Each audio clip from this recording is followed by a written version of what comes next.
CM ಅನ್ನು ಬರಬೇಡ ಅಂತೇಳಿ ನಾನು ಮನವಿ ಮಾಡೋಕ್ಕಾಗ್ತದ? ಸದಾನಂದ ಗೌಡ್ರಿಗೆ ಹೇಳಿದ್ದೀನಿ ನಾನು, ನೀವು ಒಬ್ಬ BJP ನಾಯಕರಾಗಿ ಕಾಂಗ್ರೆಸ್ ಮೀಟಿಂಗ್ಗೆ ನೀವು ಹೆಂಗೆ ಹೋಗ್ತೀರಿ ಅಂತೇಳಿ. ಅವ್ರ ಬುದ್ಧಿನೂ ಅದೇನೆ, ಸದಾನಂದ ಗೌಡ್ರ ಬುದ್ಧಿನೂ ಹೆಂಗೈತೆ ಅಂದರೆ ವಕ್ರ ಬುದ್ಧಿ. ಅವರು ಕೇಂದ್ರ ಸಚಿವರಾಗಿ ಮುಖ್ಯಮಂತ್ರಿಗಳಾದಾಗ ನಾನು ಬಾಗಿಲು ಕಾಯ್ಕೊಂಡು ಕೂತಿದ್ದಿದ್ದು ಅವ್ರಿಗೆ. ಅರ್ಥವಾಯ್ತಾ? ನಾವು ಹೇಳಿದ್ವಿ, ನಾವು ಪ್ರತಿ ವರ್ಷ ನಾವು ಮಾಡ್ತಾ ಇದ್ದೀವಿ ಅಂತ ಹೇಳಿದ್ರೆ ಇವತ್ತು ಅವ್ರಿಗೆ ಜಾತಿ ಅಭಿಮಾನ ಬಂದ್ಬಿಟ್ಟೈತೆ. ಅವರೇನು ಗೌಡ್ರು, ಅವರು ಸದಾನಂದ ಗೌಡ್ರು, ಮಂಗಳೂರು ಕಡೆ ಗೌಡ್ರು ಅಂತ ಯಾರು ಹೇಳೋದಿಲ್ಲ. ಏನಿದ್ರು ನಮ್ಮ ಹಳೆ ಮೈಸೂರು ಪ್ರಾಂತವ್ರನ್ನೇ ಒಕ್ಕಲಿಗರು ಅಂತ ಹೇಳ್ತಕ್ಕಂಥದ್ದು. ಸದಾನಂದ ಗೌಡ್ರಿಗೆ ಹೇಳಿದ್ರು ಕೂಡ ಬಂದವ್ರೆ ಅಂತ ಹೇಳಿದ್ರೆ ಅವರು ಕೂಡ ನಾವು ಸಂಸದರ ಥರನೇ ಅವ್ರದ್ದು ಕೂಡ ವರ್ತನೆ ಅಂತ ಹೇಳಾಗ್ತಾಯಿದೆ.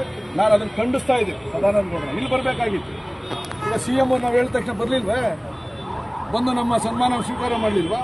ಕೆಂಪೇಗೌಡರನ್ನ ಕಾಂಗ್ರೆಸ್ಗೆ BJPಗೆ ಸೀಮಿತವಾಗಿದ್ದರೆ ಯಾರು ನನ್ನ ಮೇಲೆ ಕಮೆಂಟ್ಸ್ ಮಾಡಿದ್ರ ಅವರು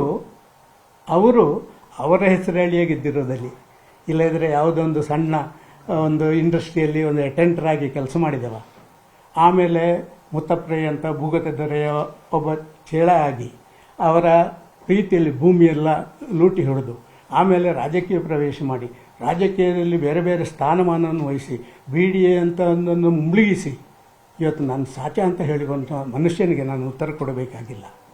ನೀವು ಹೇಳಿ ಅಲ್ಲ, ನಾನು ನಿಮಗೆ ಅದನ್ನೇ ನನಗೆ ಫೋನ್ ಮಾಡಿದರು ಬರ್ಬಾರ್ದು ಅಂತೇಳಿ. ನಾನು ಹೇಳಿದೆ ಕೆಂಪೇಗೌಡರು BJP ಸೀಮಿತನ. ನಾನು ಕೇಳಿದೆ ಅವರಿಗೆ, ಕೆಂಪೇಗೌಡರು ಕಮ್ಯುನಿಸ್ಟ್ನವ್ರು ಮಾಡಿದರೆ ಪಾಕಿಸ್ತಾನದಲ್ಲಿ ಕೆಂಪೇಗೌಡರ ಬಗ್ಗೆ ಯಾವುದೇ ಕಾರ್ಯಕ್ರಮ ಮಾಡಿ ನನ್ನನ್ನು ಆಹ್ವಾನ ಮಾಡಿದರೆ ಅಲ್ಲಿಗೆ ಹೋಗುವಂಥ ಆ ಒಂದು ಮನಸ್ಥಿತಿ ನಂದು. ಆ ರೀತಿಯ ಒಂದು ವ್ಯಕ್ತಿ ಕೆಂಪೇಗೌಡರು. ಈ ಕೆಂಪೇಗೌಡರ ಹೆಸರು ಹೇಳಿ ಎಲ್ಲ ಒಕ್ಕಲಿಗರ ಓಟ್ ತಗೊಂಡು ಅವರನ್ನೇ ಸಮಾಧಿ ಮಾಡಿ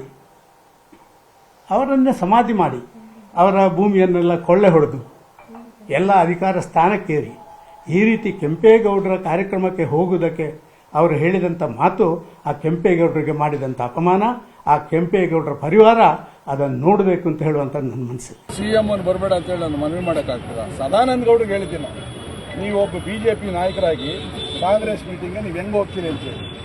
ಅವ್ರ ಬುದ್ಧಿನೂ ಅದೇನೆ, ಸದಾನಂದ ಗೌಡ್ರ ಬುದ್ಧಿನೂ ಹೆಂಗೈತೆ ಅಂದರೆ ವಕ್ರ ಬುದ್ಧಿ. ಅವರು ಕೇಂದ್ರ ಸಚಿವರಾಗಿ ಮುಖ್ಯಮಂತ್ರಿಗಳಾದಾಗ ನಾನು ಬಾಗಿಲು ಕಾಯ್ಕೊಂಡು ಕೂತಿದ್ದಿದ್ದು ಅವ್ರಿಗೆ. ಅರ್ಥವಾಯ್ತಾ? ನಾವು ಹೇಳಿದ್ವಿ, ನಾವು ಪ್ರತಿ ವರ್ಷ ನಾವು ಮಾಡ್ತಾ ಇದ್ದೀವಿ ಅಂತ ಹೇಳಿದ್ರೆ ಇವತ್ತು ಅವ್ರಿಗೆ ಜಾತಿ ಅಭಿಮಾನ ಬಂದ್ಬಿಟ್ಟೈತೆ. ಅವರೇನು ಗೌಡ್ರು, ಅವರು ಸದಾನಂದ ಗೌಡ್ರು, ಮಂಗಳೂರು ಕಡೆ ಗೌಡ್ರು ಅಂತ ಯಾರು ಹೇಳೋದಿಲ್ಲ.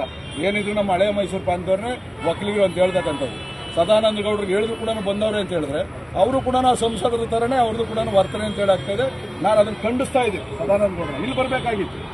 ಈಗ CM ನಾವು ಹೇಳಿದ ತಕ್ಷಣ ಬರಲಿಲ್ವೇ? ಬಂದು ನಮ್ಮ ಸನ್ಮಾನ ಸ್ವೀಕಾರ ಮಾಡಲಿಲ್ವಾ? ಕೆಂಪೇಗೌಡರನ್ನ ಕಾಂಗ್ರೆಸ್ಗೆ BJPಗೆ ಸೀಮಿತವಾಗಿದ್ದರೆ ಯಾರು ನನ್ನ ಮೇಲೆ ಕಮೆಂಟ್ಸ್ ಮಾಡಿದ್ರ ಅವರು ಅವರ ಹೆಸರು ಹೇಳಿಯೇ ಗೆದ್ದಿರೋದಲ್ಲಿ, ಇಲ್ಲದ್ರೆ ಯಾವುದೊಂದು ಸಣ್ಣ ಒಂದು ಇಂಡಸ್ಟ್ರಿಯಲ್ಲಿ ಒಂದು ಅಟೆಂಡರ್ ಆಗಿ ಕೆಲಸ ಮಾಡಿದವ, ಆಮೇಲೆ ಮುತ್ತಪ್ರೈ ಅಂತ ಭೂಗತ ದೊರೆಯ ಒಬ್ಬ ಚೇಳ ಆಗಿ ಅವರ ಪ್ರೀತಿಯಲ್ಲಿ ಭೂಮಿಯೆಲ್ಲ ಲೂಟಿ ಹೊಡೆದು ಆಮೇಲೆ ರಾಜಕೀಯ ಪ್ರವೇಶ ಮಾಡಿ ರಾಜಕೀಯದಲ್ಲಿ ಬೇರೆ ಬೇರೆ ಸ್ಥಾನಮಾನವನ್ನು ವಹಿಸಿ BDA ಅಂತ ಒಂದನ್ನು ಮುಳುಗಿಸಿ ಇವತ್ತು ನಾನು ಸಾಚ ಅಂತ ಹೇಳಿಕೊಂಡ ಮನುಷ್ಯನಿಗೆ ನಾನು ಉತ್ತರ ಕೊಡಬೇಕಾಗಿಲ್ಲ. ನೀವು ಹೇಳಿ ಅಲ್ಲ, ನಾನು ನಿಮಗೆ ಅದನ್ನೇ ನನಗೆ ಫೋನ್ ಮಾಡಿದರು ಬರ್ಬಾರ್ದು ಅಂತೇಳಿ. ನಾನು ಹೇಳಿದೆ ಕೆಂಪೇಗೌಡರು BJP ಸೀಮಿತನ.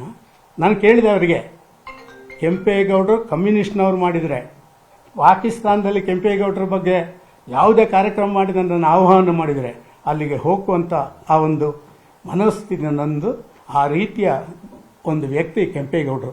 ಈ ಕೆಂಪೇಗೌಡರ ಹೆಸರು ಹೇಳಿ ಎಲ್ಲ ಒಕ್ಕಲಿಗರ ಓಟ್ ತಗೊಂಡು ಅವರನ್ನೇ ಸಮಾಧಿ ಮಾಡಿ ಅವರ ಭೂಮಿಯನ್ನೆಲ್ಲ ಕೊಳ್ಳೆ ಹೊಡೆದು ಎಲ್ಲ ಅಧಿಕಾರ ಸ್ಥಾನಕ್ಕೇರಿ ಈ ರೀತಿ ಕೆಂಪೇಗೌಡರ ಕಾರ್ಯಕ್ರಮಕ್ಕೆ ಹೋಗುವುದಕ್ಕೆ ಅವರು ಹೇಳಿದಂಥ ಮಾತು, ಆ ಕೆಂಪೇಗೌಡರಿಗೆ ಮಾಡಿದಂಥ ಅಪಮಾನ, ಆ ಕೆಂಪೇಗೌಡರ ಪರಿವಾರ ಅದನ್ನು ನೋಡಬೇಕು ಅಂತ ಹೇಳುವಂಥ ನನ್ನ ಮನಸ್ಸು.